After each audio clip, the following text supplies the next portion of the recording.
Bayu dikenal sebagai singa pasar. Wajah penuh bekas luka, tangan kekar dengan tato naga menyambung ke bahu, dan suara berat seperti amarah yang tak pernah reda. Ia bukan preman sembarangan. Pasar Cendana adalah wilayah kekuasaannya. Pedagang manapun yang menolak membayar uang keamanan, siap-siap dagangan dibalik, etalase dipecahkan, atau anak mereka diculik semalam suntuk hanya untuk dikembalikan dengan luka memar. Tapi malam itu berbeda. Angin dingin menyusup seperti bisikan kematian. Bayu baru saja keluar dari warung remang di ujung pasar, mabuk arak dan tawa palsu perempuan-perempuan murahan yang entah tulus atau terpaksa. Jalan pulang ke rumah kontrakannya di gang sempit tak jauh dari pasar terasa lebih sepi dari biasanya. "Bey, tunggu," suara itu datang dari belakang. Bayu menoleh, mendapati Wito, anak buah Hendra, pejabat sekaligus bandar proyek kotor yang sering memakai jasa Bayu untuk membungkam suara-suara sumbang. "Ada apa, tuh?" Wito terengah, wajahnya pucat. "Bos nyuruh ke gudang bekas pabrik roti. Katanya penting." Tanpa curiga, Bayu ikut. Dia pikir mungkin ada proyek baru. Tugas menghajar aktivis, atau menakut-nakuti jurnalis kampus yang mulai banyak tanya soal proyek jalan tol yang menelan korban. Mereka naik mobil, jalan memutar, dan sampai di sebuah bangunan tua di pinggir hutan pinus. Gudang itu kosong, jendela pecah, bau amis tercium bahkan sebelum pintu dibuka. "Ngapain di sini?" tanya Bayu curiga. Jawabannya bukan kata-kata, tapi besi panjang yang menghantam kepalanya dari belakang. Gelap. Bayu terbangun dengan tubuh diikat. Tangan dan kakinya terbuka membentuk huruf X, dadanya telanjang, dan di sekelilingnya lingkaran merah terbuat dari darah ayam yang sudah menghitam. Lilin-lilin hitam menyala, dan suara gumaman aneh seperti berasal dari liang kubur terdengar dari sudut ruangan. Di depan lingkaran itu, Hendra berdiri. Wajahnya tak seperti biasanya.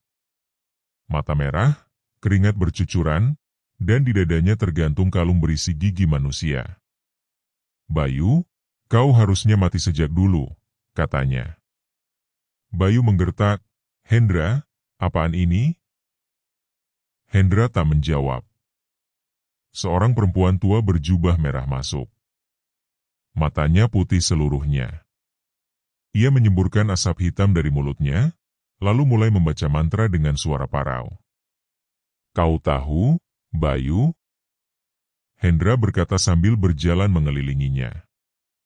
"Pesugihan yang kubuat tak bisa bertahan lama. Tumbalnya harus kuat. Harus orang berdosa besar. Dan siapa yang lebih pantas dari kau? Preman, pemalak, pemukul, pemerkosa." Bayu terdiam. Ketakutan mulai menyusup seperti duri di dada. Ritual dimulai. Perempuan tua itu menggores dada Bayu, darah mengalir. Lilin bergetar. Angin masuk tanpa jendela terbuka. Suara-suara dari dimensi lain menggema, tangis bayi, rintih perempuan, dan raungan seperti macan lapar. Lalu, semuanya mendadak kacau. Lilinnya padam satu persatu. Angin bertiup kencang. Dan dari dalam kegelapan, terdengar tawa kecil anak-anak. Tiba-tiba perempuan tua itu berteriak. "Apa ini?" Tumbalnya menolak. Dia pernah menyelamatkan anak tumbal lama. Rohnya menolak penggantian. Angin menghempas tubuh Hendra hingga terbanting ke dinding. Suara jeritan memenuhi gudang. Bayangan hitam berbentuk anak-anak muncul dan mengelilingi Bayu, melindunginya. Wajah mereka penuh luka, sebagian tanpa mata, tapi senyum mereka tulus. Salah satu dari mereka berbisik ke telinga Bayu, "Kau pernah tolong adik kami, sekarang giliran kami menolongmu." Gudang meledak. Bayu tak ingat banyak setelah itu. Ia terbangun di sebuah gubuk di pinggir hutan. Bau minyak kayu putih dan jamu menyengat. Seorang perempuan tua duduk di dekat tungku, wajahnya ditutupi kerudung tipis. "Kau masih hidup," katanya. "Tapi tak selamanya." "Siapa? Siapa ibu?" "Aku Mbah Sarti. Dulu seperti Hendra, penjilat darah jin. Sekarang, penebus dosa." Bayu ingin bangkit, tapi tubuhnya lemas. "Kau diselamatkan roh anak-anak yang kau tolong dulu di pasar. Anak pengamen yang kau selimuti malam-malam, meski kau pemalak. Kebaikan kecil, tapi mereka mengingat." Bayu tak percaya. Tapi luka di dadanya nyata. Jejak ikatan di pergelangan tangannya masih membiru. "Kalau kau kembali ke dunia lama, kau mati. Tapi jika tobat, mereka akan jaga. Pilih jalanmu, Bayu." Bayu menatap langit-langit rumah yang reot. Untuk pertama kalinya dalam hidup, ia merasa takut, bukan karena orang, tapi karena dosa. Bayu menatap jari-jarinya yang mulai gemetar. Luka-luka di tubuhnya sudah mengering berkat ramuan dari Mbah Sarti, tapi ada sesuatu yang tak bisa sembuh, rasa bersalah. Ia duduk di pinggir ranjang bambu, mata menatap keluar jendela ke arah kabut yang menggantung di antara pepohonan. Setiap malam, ia dihantui mimpi. Anak-anak kecil bersuara pelan, menyebut namanya, seolah mengingatkannya bahwa ia masih hidup karena mereka, bukan karena kekuatannya. Mbah Sarti menaruh semangkuk bubur di meja kecil. "Makanlah. Tubuhmu butuh kekuatan." Bayu hanya mengangguk. Ia tidak banyak bicara sejak sadar 3 hari lalu. Dunia hitam yang dulu mengangkatnya kini jadi hal yang paling ia takuti.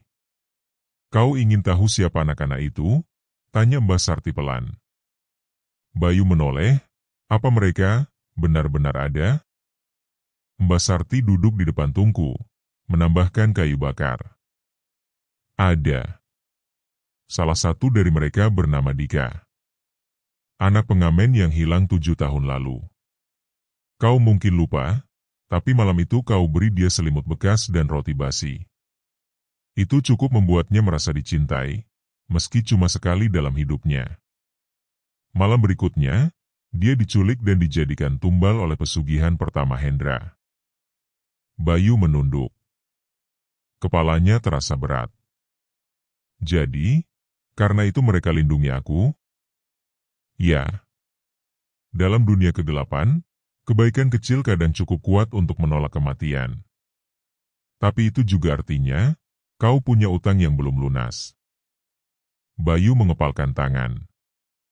"Aku ingin berubah." Mbah Sarti tersenyum samar. "Tobat tidak cukup dengan kata. Dunia yang dulu membesarkanmu tidak akan melepaskanmu begitu saja."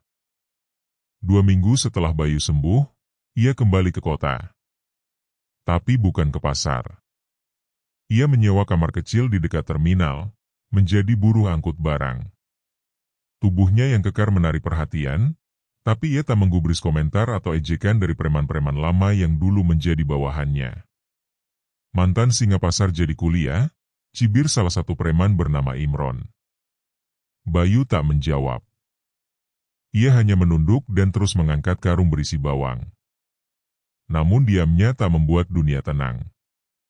Suatu malam, ia dikepung oleh 4 orang saat hendak pulang. Di gang sempit, mereka menghajarnya dari belakang, menghantam rusuk, memukuli kepala, hingga tubuh Bayu tergeletak di aspal. Ini pesan dari Bos Hendra. Jangan sok tobat. Dunia lotu neraka, B. Salah satu dari mereka menancapkan pisau kecil ke lengan Bayu. Tidak dalam, hanya sebagai peringatan. Mereka pergi meninggalkan tubuh Bayu berdarah. Bayu bangkit tertatih, berjalan pulang sambil menahan rasa perih. Saat tiba di kamar kontrakan, ia mendapati seseorang sudah menunggunya di depan pintu. Seorang pemuda kurus dengan jaket lusuh dan wajah penuh dendam. "Kau Bayu?" tanya pemuda itu. Bayu mengangguk, "Siaga." Aku Rian. Ayahku salah satu korban proyek jembatan sungai 3 tahun lalu. Proyek milik Hendra. Mereka bilang kecelakaan, padahal dia tumbal. Bayu mengernyit. Kau tahu dari mana? Rian membuka ponselnya dan menunjukkan rekaman suara seorang pekerja bangunan yang sempat kabur dari lokasi ritual. Aku cari kebenaran selama ini.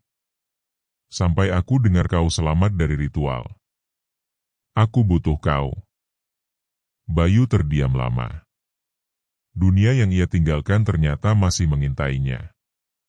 Kau ingin balas dendam? Tanya Bayu akhirnya. Rian menggeleng.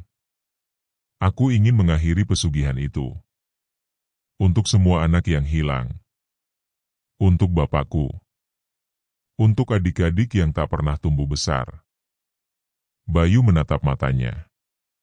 Ada luka yang sama di sana. Luka kehilangan. Luka terasingkan dari keadilan. Baik, jawab Bayu akhirnya. Tapi ini bukan perang biasa. Mereka tak cuma manusia. Mereka mulai menyusuri jejak Hendra. Setiap proyek yang dulu Bayu bantu, setiap nama yang dulu ia intimidasi, kini menjadi pintu untuk menggali kebenaran. Mereka menyamar sebagai buruh, wartawan palsu, bahkan tukang ojek online demi masuk ke lokasi-lokasi mencurigakan. Di sebuah desa kecil bernama Sumberjati, mereka mendapati kejanggalan. 3 bayi meninggal dalam seminggu. Semua tanpa sebab medis. Dan anehnya, setiap malam sebelum bayi itu meninggal, ada suara gonggongan anjing yang berubah menjadi tawa perempuan dari arah kebun bambu. Bayu dan Rian bermalam di sana. Jam 2 malam, mereka mendengar suara tangisan bayi, padahal semua rumah sudah gelap. Mereka mengikuti suara itu dan mendapati seorang perempuan tua berjongkok di atas tanah, memakan bunga kantil dan mengusap tanah dengan darah ayam. Bayu mengepungnya. Siapa kau? Perempuan itu tersenyum, matanya merah. Aku cuma tukang antar. Tumbal sudah dibayar. Kau tak bisa hentikan ini. Bayu memukulnya, tapi tubuh perempuan itu ambruk dan langsung berubah jadi debu.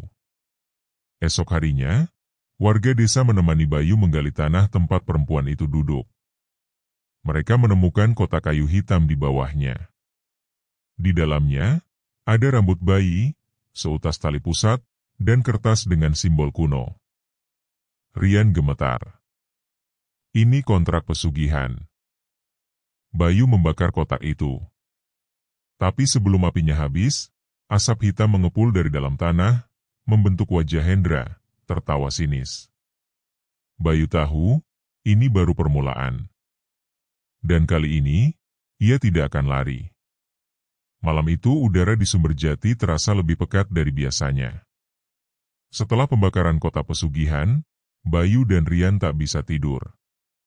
Suara-suara aneh bermunculan dari luar rumah singgah. Ratapan perempuan, tangis bayi, kadang seperti suara hewan melolong di kejauhan padahal tidak ada anjing satupun di desa. Kita dibuntuti, kata Bayu sambil mengasah golok tua yang ia temukan di lumbung petani. Arwah pesugihan tak suka jalur mereka dibakar. Rian menatap keluar jendela. Kalau mereka bisa marah, berarti kita mulai mengganggu. Bayu tersenyum tipis. Untuk pertama kalinya, ia merasa tujuannya benar. Pagi harinya, mereka berangkat ke desa berikutnya, Karangpandan. Lokasi itu ada di dalam daftar tanah proyek jalan tol yang Hendra bangun tahun lalu. Proyek besar yang menyedot lahan sawah warga dan meninggalkan 12 korban jiwa yang disebut kecelakaan kerja. Namun dari cerita para warga, para korban itu hilang sebelum proyek dimulai, dan jasadnya baru ditemukan setelah ritual penanaman patok utama dilakukan. Kau tahu apa artinya? Tanya Bayu. Rian mengangguk. Tumbal tanah. Mereka dijadikan pengikat agar proyek tak bermasalah. Bayu dan Rian menyamar sebagai tenaga survei dari dinas. Di lapangan bekas proyek yang kini terbengkalai karena korupsi, mereka menjelajahi titik-titik koordinat bekas pembangunan. Salah satunya, sebuah gundukan tanah kecil yang ditandai patok besi berkarat. Di sanalah Bayu menggali, dan menemukan bungkusan kain mori putih. Di dalamnya ada tengkorak manusia, lengkap dengan kalung logam bertuliskan Sarjono, nama salah satu pekerja yang hilang tahun lalu. Namun belum sempat mereka beranjak, langit mendadak gelap. Awan hitam menggulung cepat. Angin berputar, membawa bau amis dan tanah basah. Dari kejauhan terdengar gemerincing suara besi, diikuti suara jeritan panjang. Sosok tinggi berwarna hitam berdiri di ujung jalan tanah. Tubuhnya setinggi tiang listrik, matanya merah menyala, dan jari-jarinya panjang menjulur seperti akar. Rian mundur. Apa itu, manusia? Bayu berdiri di depan Rian, mengangkat golok. Itu bukan manusia. Itu penjaga kontrak. Hanya muncul kalau kontraknya dibongkar. Makhluk itu melangkah, setiap langkahnya membuat tanah bergetar. Bayu menyerbu lebih dulu, goloknya menghantam tubuh hitam itu, namun tembus seperti asap. Makhluk itu meraih leher Bayu, mendorongnya ke pohon hingga batangnya retak. Rian berteriak dan menyalakan korek, lalu membakar ujung kertas kontrak yang mereka temukan di kuburan Sarjono kemarin. Seketika, makhluk itu menjerit dan membubung ke udara, tubuhnya pecah jadi kabut hitam. Bayu batuk keras, darah keluar dari mulutnya. Malam itu mereka beristirahat di rumah warga yang bersedia menampung mereka. Bayu merawat luka-lukanya diam-diam. Rian duduk di sampingnya, membawa sebotol air kelapa. Kalau kita terus begini, bisa-bisa kita yang jadi tumbal berikutnya, ucap Rian. Bayu hanya menatapnya. Kalau aku yang mati, jangan berhenti. Kau harus teruskan. Sampai semua jaringan ini habis. Rian menggenggam botol lebih erat. Aku nggak bisa sendirian. Aku cuma anak orang kampung. Yang kuat itu kau. Bayu menatap langit-langit. Matanya mulai berkaca. Aku ini orang jahat, Yan. Banyak nyawa yang hilang karena aku. Kalau harus mati buat nutup semua itu, aku nggak keberatan. Untuk pertama kalinya, Rian melihat sisi manusia dalam diri Bayu. Beberapa hari kemudian, mereka menuju kota asal Hendra, tempat ia membangun villa mewah di lereng Gunung Lawu. Villa itu hanya bisa diakses oleh orang dalam. Tapi melalui bekas penjaga yang dulu pernah dipalak Bayu, mereka dapatkan denah dan informasi penting. Di bawah villa itu, ada ruang bawah tanah. Tempat sesaji, darah, dan jimat disimpan. Itu inti kekuatan Hendra. Malam penyusupan pun tiba. Mereka naik ke villa lewat jalur belakang, menembus hutan pinus sambil menghindari CCTV. Rian membawa kamera, Bayu membawa golok dan tas berisi kemenyan, lilin kuburan, dan minyak tanah. Pintu belakang berhasil dibuka. Mereka masuk ke ruang utama, meja panjang, perabot mahal, dan foto-foto Hendra bersama para politisi. Tapi di balik rak buku, ada tangga menuju bawah tanah. Suasananya pengap, dindingnya batu hitam dengan simbol merah. Mereka menyalakan lilin. Di ujung lorong, mereka menemukan ruangan berisi altar batu. Di atasnya, tengkorak manusia berjejer, semuanya dengan kain mori putih diikatkan di leher. Rian mendekat, mengambil satu tengkorak. Semuanya manusia. Ini semua tumbal. Bayu mengeluarkan minyak tanah dan menyiram seluruh ruangan. Namun saat ia hendak menyalakan api, suara berat terdengar dari balik lorong. Kalian tidak akan keluar dari sini hidup-hidup. Hendra muncul. Wajahnya tak lagi seperti manusia. Separuh dari mukanya seperti terbakar, darah hitam menetes dari matanya, dan kulitnya merekah seperti belatung. Kau pikir bisa menebus dosa, Bayu? Darahmu masih milik kami. Dagingmu sudah ditandai. Hendra mengangkat tangan. Tanah bergetar. Tengkorak-tengkorak di altar bergerak sendiri, melayang dan menyerang mereka. Salah satunya menghantam Rian hingga tubuhnya terbanting ke dinding. Bayu berteriak, "Rian!" Dalam amarah, Bayu menyalakan korek dan melemparnya ke altar. Api menjilat cepat. Jeritan-jeritan memenuhi ruangan. Hendra berteriak kesakitan, tubuhnya terbakar dari dalam. "Kau akan dilaknat selamanya, Bayu!" Ledakan kecil menghancurkan sebagian ruang bawah tanah. Bayu menyeret Rian yang pingsan keluar villa. Mereka berlari dalam asap dan kobaran api. Villa itu runtuh. Dan di langit malam, Bayu melihat satu persatu wajah-wajah tumbal muncul di antara asap, tersenyum padanya, lalu lenyap seperti kabut pagi. Bayu duduk di depan rumah sakit kelas C di kota kecil itu.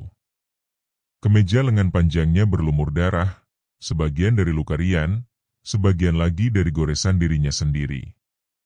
Tangannya bergetar, bukan karena lelah, tapi karena takut kehilangan satu-satunya teman yang percaya padanya. Di dalam ruang UGD, dokter dan perawat bekerja menyelamatkan nyawa Rian. Pecahan altar yang dilemparkan makhluk pesugihan mengenai bagian rusuk dan perutnya. Bayu tak bisa lupa darah segar yang menyembur dari tubuh pemuda itu, darah yang mengingatkannya pada semua nyawa yang hilang selama ini karena tangannya. "Ya Tuhan, tolong jangan ambil dia," gumam Bayu. "Ambil aku aja kalau perlu." Pagi menjelang. Dokter keluar. Lukanya dalam, tapi kami berhasil hentikan pendarahannya. Dia masih koma. Sekarang tergantung seberapa kuat dia bertahan. Bayu mengangguk, menahan air mata. 2 hari kemudian, saat Rian masih terbaring, Bayu mendapat pesan dari nomor tak dikenal. "Kau pikir sudah selesai? Villa hanyalah pintu depan. Yang mengatur semua ini bukan Hendra, tapi Majelis 7 Pusaka. Dan mereka tahu kau masih hidup." Pesan itu diikuti oleh foto Bayu dan Rian di rumah sakit, diambil dari luar jendela. "Brengsek, kita diawasi," desis Bayu. Mbak Sarti, yang datang menjenguk malam itu, menjelaskan dengan wajah serius. "Kau baru menyentuh ujung ekor naga, Bayu." Majelis itu terdiri dari 7 orang, 3 pejabat, 2 konglomerat, 1 artis senior, dan 1 mantan jenderal. Mereka semua punya kontrak pesugihan. Tapi berbeda dari Hendra. Mereka menggunakan tumbal bukan dari warga biasa, tapi dari mereka yang dianggap hilang tanpa jejak. "Anak jalanan?" tanya Bayu. "Anak yatim, gelandangan, wanita hamil tanpa keluarga, orang gila, bahkan jenazah tak dikenal di rumah sakit jiwa. Mereka dibeli diam-diam, lalu dikirim ke lereng Gunung Merapi." Bayu mengepalkan tangannya. "Aku akan selesaikan ini. Meski harus kubunuh mereka satu-satu." Penyelidikan Bayu mengarah ke sebuah tempat rahasia, rumah peristirahatan Melati. Secara resmi, itu adalah panti sosial milik Yayasan Amal seorang artis senior bernama Ratna Mulia. Tapi berdasarkan penelusuran Bayu, tempat itu adalah titik transit sebelum korban dikirim. Bayu menyusup ke sana sebagai petugas sanitasi. Di malam hari, ia menyelinap ke ruang bawah. Di sana, ia menemukan dokumen-dokumen pengiriman, semua bertanggal rutin setiap malam Jumat Kliwon. Di antara kertas itu, ada foto seorang bocah perempuan, usia sekitar 7 tahun, rambut kusut, memeluk boneka lusuh. Di balik foto itu tertulis, "Kandidat. Sudah tidak punya wali. Dikirim Jumat ini." Bayu tak tahan. Malam itu juga, ia membakar ruangan bawah tanah dan membawa bocah itu kabur. Bocah itu bernama Lala, anak dari seorang PSK yang meninggal karena overdosis. Ia tidak tahu bahwa dirinya hampir dijadikan suguhan. Aksi itu menggegerkan yayasan dan mengundang perhatian media. Tapi sebelum kasus membesar, semua bukti menghilang. CCTV rusak, saksi dibungkam, dan media tidak berani menyentuhnya. Bayu tahu, kekuatan mereka lebih besar dari yang ia kira. Malam berikutnya, Bayu mendapat peringatan. Saat ia kembali ke kontrakan tempatnya tinggal, pintu dalam keadaan terbuka. Tidak ada tanda-tanda perampokan. Tapi di lantai, ada kepala ayam hitam yang matanya ditusuk paku dan lidahnya dicabut. Di sampingnya, selembar kertas. Kami bisa ambil anak itu kapan saja. Bahkan di tengah pelukanmu. Serahkan dia, atau Rian tak bangun selamanya. Bayu menggertakkan gigi. Ia membawa Lala ke tempat Mbah Sarti, menitipkannya di sana sementara ia bersiap melawan. Tapi tak lama setelah itu, kabar buruk datang. Rian hilang dari ruang rawat. Rekaman CCTV menampilkan sosok berseragam perawat yang mendorong kursi roda Rian keluar rumah sakit. Namun setelah keluar gerbang, sosok itu menghilang begitu saja di udara malam. Tidak ada jejak mobil, motor, atau arah kabur. Bayu hampir gila. Mereka pakai ilmu gaib. Mbah Sarti hanya mengangguk lemah.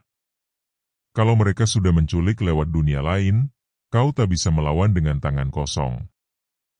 Bayu berlutut. Ajari aku. Malam itu, Bayu menjalani ritual pembersihan. Ia masuk ke sungai keramat di kaki Gunung Merapi, membakar pakaian lamanya, mengoles tubuhnya dengan minyak zaitun bercampur darah kambing, dan membaca doa-doa tobat yang hanya boleh diucapkan oleh mereka yang hendak menghadapi penjaga 7 pusaka. Mbah Sarti menyerahkan sebilah keris kecil, bukan untuk bertarung, tapi sebagai penolak jimat hitam. Kalau kau masuk ke sarangnya, tak akan bisa keluar tanpa luka. Bahkan mungkin tanpa nyawa. Bayu menggenggam keris itu erat. Aku nggak butuh selamat. Aku cuma butuh Rian hidup, dan keadilan buat semua yang sudah mereka bunuh. Angin malam mengiris kulit seperti pisau tipis. Bayu berdiri di tepi jurang kecil, memandangi kompleks bangunan tua yang berdiri di tengah hutan di lereng Merapi. Bangunan itu dulunya rumah peristirahatan kolonial, namun kini menjadi markas rahasia Majelis 7 Pusaka, organisasi gelap yang menjadikan manusia sebagai mata uang untuk kekuasaan dan kemewahan. Bayu menarik napas panjang. Di tangannya, keris kecil pemberian Mbah Sarti berdenyut hangat. Di dadanya, luka-luka lama seperti ikut bernyanyi, berdengung seirama dengan langkah-langkah terakhirnya menuju dunia yang ia tahu tak bisa disentuh hukum. Ini bukan penyusupan. Ini penyerahan. Ia menyusup lewat jalur air di bawah fondasi bangunan, melewati lorong sempit yang hanya diketahui oleh para pelayan lama yang dulu pernah ia intimidasi di masa lalu.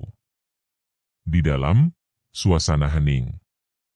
Dinding batu dihiasi lukisan-lukisan mengerikan, orang-orang yang dikuliti hidup-hidup, anak-anak dengan wajah diputar ke belakang, dan sosok raksasa bersayap hitam yang disebut sebagai Dewa Penuntut Tumbal. Di tengah aula utama, 7 kursi kayu besar melingkari altar batu. Di kursi itu duduk mereka, Majelis 7 Pusaka.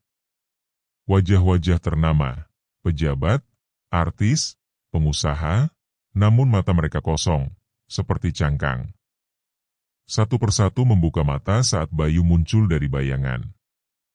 Kau datang juga, kata suara berat dari ujung kanan.